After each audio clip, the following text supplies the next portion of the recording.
Simplified. In this video, we're going to talk about a very important topic called as triage.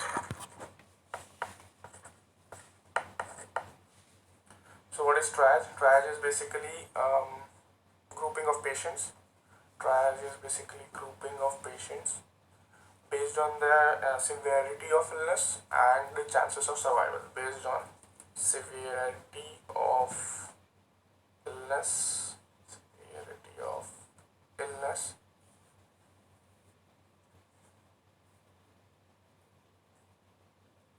and survival, chances of survival. So you usually do this in mass casualties. Alright. So what we do in triage, we flag the patient red, green, yellow and black according to their priorities or chances of survival per se.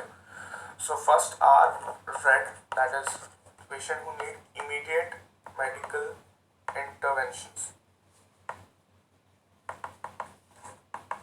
Okay, so they are first on our priority list. Then second we have yellow patient. First on the priority list are red. Second we have yellow patients.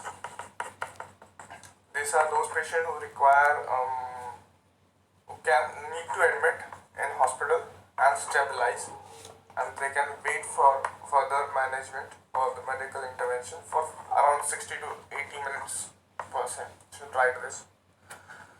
Then the third on the priority list are green flagged patients. We'll say like they are usually patient with walking wounds. That is, they are with laceration or any kind of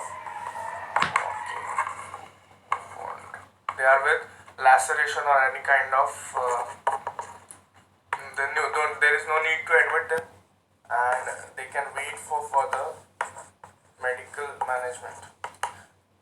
Any kind of bruise also, so they can wait absolutely. Fourth on the priority list are black. They are moribund or dead patient. Okay, so this was all about triage. Triage is usually done in mass casualty for grouping the patient on the basis of their survival. We do flagging. For red are those patients who need medical and any immediate medical intervention. There are people with any kind of tracheobronchial obstruction or any cardiac arrest or any heavy massive blood loss, etc. Then second on the list are yellow patients who need to admit in the hospital and they can stabilize. Need to admit in hospital for stabilization and wait for medical intervention for 60 to 80 minutes. Then at last we have green, that is patient with the walking wound with any kind of laceration or any kind of bruise, etc. They need no need to admit them. They can wait for the medical interventions also, because so we need to prioritize, right? So our most priority is for red patient, then yellow, then green, and black are moribund or dead patient who already dead, so no need for any kind of intervention, so we can wait for them.